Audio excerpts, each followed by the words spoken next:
అందరికీ నమస్కారం అండి. మీరు చూస్తున్నారు జేపీ అగ్రిటెక్ యూట్యూబ్ ఛానల్. నేను మీ జనపతిని. ముందుగా చూసుకున్నట్టయితే రైతులకు ప్రతి ఒక్క రైతుకు కూడా భారీ నుంచి అతి భారీ నష్టాలు చవిచూడడం జరిగింది ఈ సంవత్సరం. ఇక ఎప్పటికైనా వ్యవసాయం నమ్ముకున్న రైతు వ్యవసాయం చేయక మానడు, వ్యాపారం చేస్తూ వ్యాపారం చేయకుండా ఉన్నారు. ఏది చేస్తూ అది చేయాలండి కంపల్సరీ. రైతుకు ప్రత్యామ్నాయం లేదు. దాని అనుగుణంగా 10 ఎకరాలు వేసిన రైతు ఒక 2 ఎకరాలు తగ్గించుకొని వేయడము, 5 ఎకరాలు వేసిన రైతు ఒక 2 ఎకరాలు తగ్గించుకొని 3 ఎకరాలు వేయడము, 3 ఎకరాలు వేసిన రైతు ఒక 2 ఎకరాలు వేయడము, 2 ఎకరాలు వేసిన రైతు 1 ఎకరా వేయడము. వేయడం మాత్రం కంపల్సరీ, కానీ విస్తీర్ణం అనేది తగ్గించుకొని వేసుకుంటే మంచిది. నా సజెషన్ కూడా అదే. ముందుగా చూసుకున్నట్టే మనకు ఈ మే 20 నుండి 25 నుంచి సీడ్ మార్కెట్లోకి రిలీజ్ కావడం జరిగింది. ముందు సీడ్ రిలీజ్ అయినప్పుడు మన రైతు ఎటువంటి జాగ్రత్తలు తీసుకోవాలి, ఎట్లా తీసుకుంటే నకిలీ విత్తనాల నుంచి మనం నకిలీ విత్తనాల బారిన పడకుండా మనం నష్టపోకుండా మనకి మనం కాపాడుకోవడం ఎలా, దాని గురించి ఈరోజు కంటెంట్ అండి. ముందుగా ఛానల్ కొత్తగా చూస్తున్న వారు ఛానల్ సబ్స్క్రైబ్ చేయండి, లైక్ చేయండి ఫ్రెండ్స్. ఛానల్ సబ్స్క్రైబ్ చేసుకున్న కొత్తగా చూస్తున్న వారు ఖచ్చితంగా సబ్స్క్రైబ్ చేసుకోండి. మంచి ఇన్ఫర్మేషన్ ఉంటుందండి మన ఛానల్ ద్వారా. లైక్ చేయడం వల్ల ఈ వీడియో అనేది ఇంకా 10 మందికి వెళ్ళి రైతులకు అనేది ఉపయోగపడే అవకాశం ఉంటుంది, మంచి కంటెంట్ అనేది ఉంటుందండి. ముందుగా చూసుకున్నట్టయితే ఒక షాపు నేను ఎగ్జాంపుల్గా తీసుకొని మీకు రైతుకి ఎక్స్ప్లెయిన్ చేయడం జరుగుతుంది. అది ఏ విధంగా ఎట్లా అనేది ఇప్పుడు నేను కంటెంట్ రూపంలో చెప్తా, చూడండి. తెలంగాణ రాష్ట్ర ప్రభుత్వ వ్యవసాయ శాఖ ములుగు జిల్లా ఏటూరు నాగారం డివిజన్ వెంకటాపురం మండలం విత్తన కొనుగోలు బిల్లు ప్రాముఖ్యత. మనం ఫస్ట్ ఆఫ్ ఆల్ లాస్ట్ వీడియోలో కూడా చెప్పిన బిల్ అనేది కంపల్సరీ ముఖ్యం అండి. 100% బిల్ అనేది కంపల్సరీ ఉండాలి. ఏ రైతు కూడా బిల్ ఇవ్వండి దగ్గర సీడ్ తీసుకోకండి, కంపల్సరీ. ఇది మాత్రం బిల్లు వేపిస్తున్న డీలర్ దగ్గర కానీ ముందుగా ముఖ్యంగా హ్యాండ్ సేలర్స్ లోకల్లో 5 కేజీలు 10 కేజీలు తెచ్చి మనం అమ్ముతాం కదా, ఆ షాప్లో ఒక 500 200 తక్కువ తెచ్చుకొని ఒక కేజీ అమ్ముకుంటే 1000 2000 వస్తున్నాయి కదని మెయిన్ అట్లా ఆటోల దగ్గర సీడు అవాయిడ్ చేయండి, దూరం పెట్టండి. వాళ్ళు రేపు ఎటువంటి ప్రాబ్లం వచ్చినా కానీ వాళ్ళు తప్పుకునే అవకాశం ఉంటుంది, రైతు మునిగిపోయే అవకాశం, రైతు చెడిపోవడం జరుగుతుంది. అక్కడ మెయిన్ థింక్ ఏంటంటే ఇక్కడ తెలంగాణ గవర్నమెంట్ మనకు అమ్ముకోవడానికి ఒక డీలర్కు అన్ని పర్మిషన్ ఇచ్చింది. అతని దగ్గరే మనం సీడ్ తీసుకోవాలి. అట్లా అయినప్పుడే మనకి ఏదన్నా తేడా జరిగినప్పుడు డిపార్ట్మెంట్ నుంచి, అగ్రికల్చర్ డిపార్ట్మెంట్ నుంచి కూడా మనకు రైతులకు కూడా హెల్ప్ అనేది చేయడం జరుగుతుంది. వాళ్ళు కూడా అధికారులు కూడా పట్టించుకునే అవకాశం ఉంటుంది. క్లియర్ కట్గా మనకు ఎక్కడ మీటింగ్ జరిగినా ఎక్కడ ఏం జరిగినా కానీ బిల్లు ప్రాముఖ్యత ప్రతి ఒక్కరు పల్లెటూరు నుంచి చిన్న సన్నకారు రైతు నుంచి పెద్ద బడా రైతుల వరకు కూడా బిల్ అనేది కంపల్సరీ ఉండాలి. అది ఎంత చేసినా కానీ ఒక్క ప్యాకెట్ తీసుకున్నా కానీ బిల్ అనేది కంపల్సరీ ఉండాలి. మీ అంతటా మీరు పోయి అవతల వేరే వాళ్ళ దగ్గర తెచ్చుకొని 10 ప్యాకెట్లు 5 ప్యాకెట్లు తెచ్చుకొని తర్వాత ఆ సీడ్ ఫెయిల్ అయినాక రోడ్డుకి ధర్నా చేయడం, లేదా ఇంకొకటి ఏంటంటే మెయిన్ థింగ్ అధికారులు పట్టించుకోవట్లేదు. అధికారులు ఒక షాప్కి ఇస్తారు అమ్ముకోమని రైట్స్, ఏ హ్యాండ్ సేలర్ కూడా అమ్ముకోమని వాళ్ళు ఎంకరేజ్ చేయరు. మనమే వాళ్ళని ప్రోత్సహిస్తాం. ఎప్పుడైతే ఇంట్లో పెట్టి అమ్మేటోళ్ళు దొంగ సీడ్ అది కంపెనీకి దొంగ సీడే, జెన్యున్ సీడ్ అయితే కాదు. ఎందుకంటే వాడు ఎటువంటి బిల్లు లేవు, జిఎస్టీ లేదు, గవర్నమెంట్కి ఎటువంటి ట్యాక్స్ కట్టకుండా వాడు అమ్ముతాడు కాబట్టి దొంగ సీడ్. ఏది ప్రాబ్లం వచ్చినా కానీ మీకు ఎటువంటి న్యాయం జరగదు, ఏ డిపార్ట్మెంట్ కూడా పట్టించుకోరు. ఇది ఒకటి క్లియర్ కట్గా తెలుసుకోండి. నేను ఒక షాప్ని ఎగ్జాంపుల్గా తీసుకొని నేను ఒక వీడియో నేను ఇప్పుడు చెప్తాను, అది చూడండి. ఫస్ట్ ఎట్లా చెప్తానో మనం తీసుకోవాల్సిన జాగ్రత్తలు ఏంటని చెప్తాను. ఇక్కడ తీసుకున్నట్టయితే నేను ఒక షాపుని ఎగ్జాంపుల్ తీసుకుంటాను. బిల్లు రాసే ముందు క్యాష్ బిల్లా మన క్రెడిట్ బిల్లా, డబ్బులు ఇచ్చి తీసుకుంటానో ఉద్దర పెడతాను అది చూసుకోండి. టిక్ చేయించుకోవాలి మనం. అక్కడ ఉద్దర పెట్టించుకున్నా క్యాష్ ఇచ్చినా కానీ.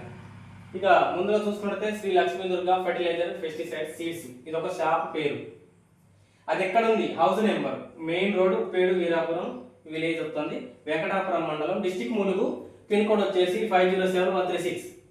ఇది ఒక షాప్ యొక్క డీటెయిల్స్, పూర్తి దాని భవిష్యత్తు అన్నమాట. ఇది షాపు ఇక్కడ పెట్టుకోవడం అమ్మడానికి డిపార్ట్మెంట్ తరపు నుంచి మనకు అలౌట్ చేసిన పర్మిషన్. ఇది ఎక్కడ పెట్టామో అక్కడే పెట్టామా. ఇక్కడ ఉన్నట్టయితే వేరే ఎక్కడ పెట్టామంటే కుదరదు, అది కూడా ఇల్లీగల్ కిందకి వస్తుంది. ముందుగా ఒక్కొక్కటి ఏంటంటే మనకి ఇచ్చే బిల్లు మీద జిఎస్టీ నెంబర్ ఉందా లేదా, మెయిన్ థింగ్ ఇది. కంపల్సరీ ఈ జిఎస్టీ నెంబర్ అనేది మనకు బిల్లు మీద కంపల్సరీ ఉండాలి. దాని కింద లైసెన్స్ నెంబర్ అనేది ఉండాలి. ఇవి రెండు ఉన్నప్పుడే అది ఆ షాప్ నుంచి మనకు 100% మనకు జెన్యున్గా బిల్ ఇచ్చినట్టు. ఇవి లేకుండా ఇవి వచ్చినా కానీ అది కష్టం. అట్లా ఉండదు. బిల్లు కొట్టేటప్పుడు మాత్రం కంపల్సరీ జిఎస్టీ నెంబర్ అనేది కంపల్సరీ ఉంటుంది. దాని కింద లైసెన్స్ నెంబర్ ఉంటుంది. మనకి ఇచ్చే బిల్లు నెంబర్ గుర్తుపెట్టుకోండి. మన బిల్లు మీద చాలా ఉంటాయి, రైతుకు తెలవని కూడా చాలా ఉంటాయి. చిన్న చిన్న అక్షరాలు కింద ఉంటాయి. ఇక్కడ బిల్లు నెంబర్ మనకి 1వ నెంబర్ బిల్ ఇచ్చాడా, 40 నెంబర్ బిల్ ఇచ్చాడా, ఇక్కడ 41వ నెంబర్ బిల్ చూసుకుంటుంది. ఒక రైతుని మనం ఎగ్జాంపుల్ తీసుకుందాం. ఇక్కడ నేమ్ ఆఫ్ ద అడ్రస్, అతన్ని తీసుకున్న అతని పేరు కే మహాదేశ్. ఇక్కడ సీట్ తీసుకున్నట్టయితే అతని దేవుడు అనుకుంటే ఇక్కడ చూసుకున్నట్లయితే గొల్లగూడెం నుంచి ఒక పర్సన్ సీట్ తీసుకోవడం జరిగింది. అతని phone number compulsory, mobile number అనేది కంపల్సరీ ఉండాలి. బిల్లు మీద మీ నెంబర్ అనేది రాపించుకోవాలి. రాపించుకున్నాక ఇంకొక విషయం ఏంటంటే, మనం ఏ కంపెనీ విత్తనాలు అనేది కొంటాను, ఆ కంపెనీ ఎన్ని ప్యాకెట్లు తీసుకుంటానో, ఎంత క్వాంటిటీ ఇస్తాను, మనం ఎంత రేటు, ఈచ్ 1 ప్యాకెట్ ఎంత, టోటల్గా వచ్చేసి ఎంత, మ్యానుఫ్యాక్చర్ డేటు ఎప్పుడు ప్యాక్ చేశారు, ఎక్స్పైరీ డేట్ ఎన్ని రోజులు ఉంది, దాని టోటల్ కాస్ట్ అనేసి ఇక్కడ తీసుకోవాలి. ఇక్కడ సంతకం పెట్టుకోవాలి. మనతోటి మాత్రం కంపల్సరీ డీలర్ సంతకం పెట్టుకోవాలి. మీరు సంతకం పెట్టించుకోకుండా, మీరు సంతకం పెట్టక బిల్లు చేయకూడదు, అతను వేయకూడదు, మీరు చేయకూడదు. లాస్ట్ డీలర్ సంతకం కూడా ఇక్కడ పెట్టినాకనే మనకు అది బిల్లు జెన్యున్ బిల్ అని అర్థం. ఇక్కడ చూసుకున్నట్లయితే మనం ఇక్కడ దాకా చెప్పుకొచ్చినాం కదా, కే మహాదేశ్, గొల్లగూడెం, ఫోన్ నెంబర్. ఇక్కడ మీరు చూసుకున్నట్టయితే నేను మేఘనా సీడ్, ఒక రైతుకు ఒక మేఘనా సీడ్ అనేది వాల్మీకి 445 అనే చిల్లీ వెరైటీ నేను ఒక 10 ప్యాకెట్లు అమ్మాము. ఒక ప్యాకెట్ అమ్మామనుకున్నాం. అమ్మినట్టయితే ఆ ప్యాకెట్కు 10 గ్రామ్స్ వస్తుందా, 8 గ్రామ్స్ వస్తుందా, సీడ్స్, ఇప్పుడు సీడ్స్ అనేది 500 కౌంట్ ఉంటుంది. 1500 సీడ్ గింజలు, 1500 గింజలు ఉంటుంది ఒక ప్యాకెట్కి వచ్చేసి. అట్లా వస్తుందా, ఇక్కడ 10 గ్రామ్స్ వస్తుంది. వాల్మీకి 445 అనే వెరైటీ ఒక ప్యాకెట్ కనుక తీసుకున్నట్టయితే 10 గ్రామ్స్ వస్తుంది. దానికి లాట్ నెంబర్ ఉంటుంది. మీకు పేపర్ మీద ఉన్న లాట్ నెంబరు, ప్యాకెట్ మీద ఉన్న లాట్ నెంబర్ ఒకటా కాదా ఇది చూసుకోవాలి. ఫస్ట్ మీరు ఇంటికి వెళ్ళి చూసుకున్నారు, డీలర్ దగ్గర చూసుకుంటారు. 10 ప్యాకెట్లు ఒక రైతు ఇచ్చినట్టే, ఒక రైతుకు 10 ప్యాకెట్లు ఇచ్చినట్టయితే 10 ప్యాకెట్లు కూడా ఒకే లాట్ నెంబర్ కలిగి ఉన్నాయా, లేకపోతే 2 నెంబర్తో ఇచ్చాడా, అది కూడా చూసుకో. 2 నెంబర్తో ఇచ్చినా ప్రాబ్లం లేదు. ఆ లాట్ నెంబర్ అనేది కింద మెన్షన్ చేశాడా లేదా, ఇది కంపల్సరీ మనం తెలుసుకోవాల్సిన విషయం. ఇంకొకటి ఏంటంటే బ్యాచ్ నెంబర్. నేను చెప్పి లాట్ నెంబర్ అన్నా బ్యాచ్ నెంబర్ అన్నా ఒకటే, అది చూసుకోవాలి. అది చూసుకున్నాక ఎంత క్వాంటిటీ, ప్యాకెట్స్ ఎన్ని ఇచ్చాడు. ఇక్కడ 10 ప్యాకెట్ ఇచ్చామనుకోండి, 10 ఇక్కడ టైప్ చేసుకోవాలి. ఈచ్ 1 ప్యాకెట్, ఒక్క ప్యాకెట్ ఎంత పడుతుంది, ఇక్కడ 600 పడుతుంది. 600 మెన్షన్ చేశాము. 600 ఒక ప్యాకెట్ పడుతుంది, 600 మెన్షన్ చేసాము. 600 ఇంటూ 10 ప్యాకెట్స్, ఇక్కడ 6000 బిల్లు. ఇంకొకటి ఏంటంటే మెయిన్ థింగ్ మనం స్టార్టింగ్లో మర్చిపోం, డేటు. బిల్లు మీద డేట్ కంపల్సరీ ఉండాలి. డేట్ లేకపోతే నువ్వు ఏ డేట్ కొనాలని గ్యారంటీ ఏమది. ఇలా చూసుకున్నట్టయితే 13 మే 2025. ఇక్కడ చూసుకుంటే 13/5/2025 డేట్న ఈ పర్సన్కు మనం సీడ్ అమ్మాము. ఈ పలానా షాప్ ఉన్న శ్రీ లక్ష్మీ దుర్గా ఫెర్టిలైజర్ నుండి ఒక 10 ప్యాకెట్లు ఈ రైతు అనేది తీసుకోవడం జరిగింది. అతను ఊరు వచ్చేసి గొలవడం అని మెన్షన్ చేసినాక ఈ ఏ వెరైటీ తీసుకున్నావు, chilli variety, packets, grams, lot number, quantity, ఎన్ని ప్యాకెట్స్, ఈచ్ 1 ప్యాకెట్ కాస్ట్ ఎంత, ఒక ప్యాకెట్కి వచ్చేసి రేట్ ఎంత, టోటల్ అమౌంట్ ఇది ఉండాలి. లాస్ట్లో రైతు సంతకం. ఆ రైతు ఏముందిలే మనం ఏదో ఒక విధంగా పెట్టేద్దామంటే నడవదు. మీరు కంపల్సరీ మీరే పెట్టాలి. ఇక్కడ మీ ఫోన్ నెంబర్ ఉండాలి, ఇక్కడ రైతు సంతకం ఉండాలి. రైతు సంతకం ఉంటేనే రేపు రోజున నువ్వు అడగడానికి అధికారం నీకు ఉంటుంది, నీ సంతకం ఉన్నాక. ప్లస్ ఇంకొకటి ఏంటంటే, ఏ షాప్ అతను నీకు అమ్మిందో ఆ షాప్ అతనికి సిగ్నేచర్ ఉండాలి కంపల్సరీ, అతను అమ్మినట్టు. అప్పుడు నీకు నిర్ధారణ అయింది. ఈ 10 ప్యాకెట్లు కూడా అమ్మిన బిల్లు కూడా మనం పంట క్రాప్ తెంపేంత వరకు, ఒక కోత కోసేంత వరకు బిల్ అనేది కంపల్సరీ.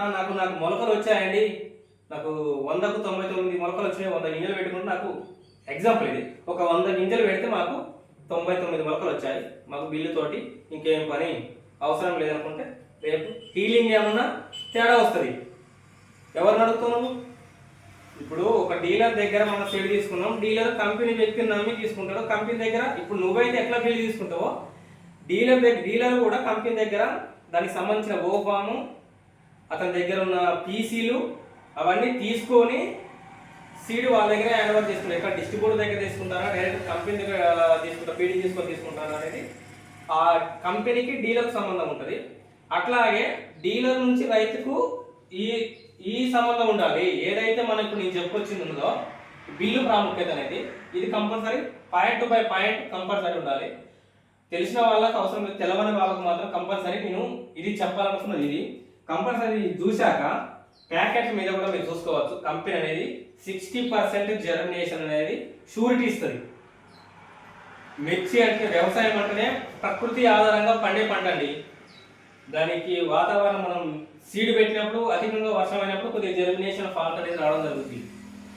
60% అబోవ్ వస్తుంది కంపల్సరీ, కానీ 60% బిలో వచ్చినప్పుడు సీలో ప్రాబ్లం ఉందని వాళ్ళు చెప్పకనే చెప్పినట్టు. ప్రతి ఒక్క మంచి మల్టీనేషనల్ కంపెనీ సరే, చిన్న సన్నకారు కంపెనీ సరే, కానీ ప్రతి ఒక్క కంపెనీ మీద ఇంగ్లీష్లో కానీ తెలుగులో కానీ 60% ఆఫ్ జర్మినేషన్ షూరిటీ ఉంటుంది. 60% 100 గింజలలో 60 గింజలు మనకి కొడతాయని కంపల్సరీ ప్యాకెట్ మీ లేబుల్ మీద ఉండడం జరుగుతుంది. దాన్ని బేస్ చేసుకోవాలి.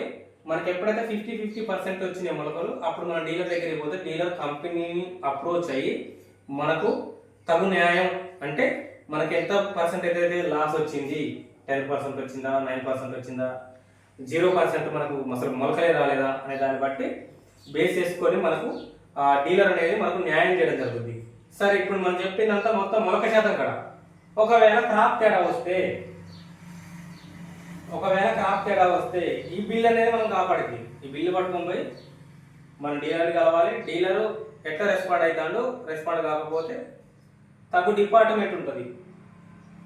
జిల్లా స్థాయిలో ఉన్నారు, డివిజన్ స్థాయిలో ఉన్నారు, మామూలుగా మండల స్థాయిలో ఉన్నారు. అన్ని విధాలుగా మనకు అగ్రికల్చర్ డిపార్ట్మెంట్లు అనేది ఉండడం జరిగింది.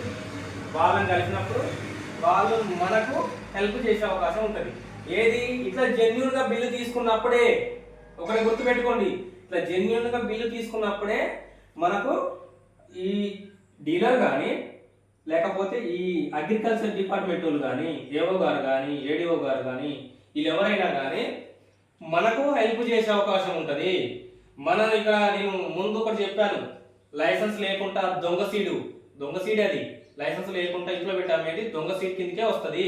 నువ్వు షాప్లో కొనుక్కోపోయి నువ్వు ఒక 10 కేజీలు ఇంట్లో పెట్టి అమ్ముకున్నాను దొంగ సీడ్కి వస్తుంది. ఒకవేళ అక్కడ ప్రాబ్లం వస్తే రైతు ఎవరితో చెప్పాలి?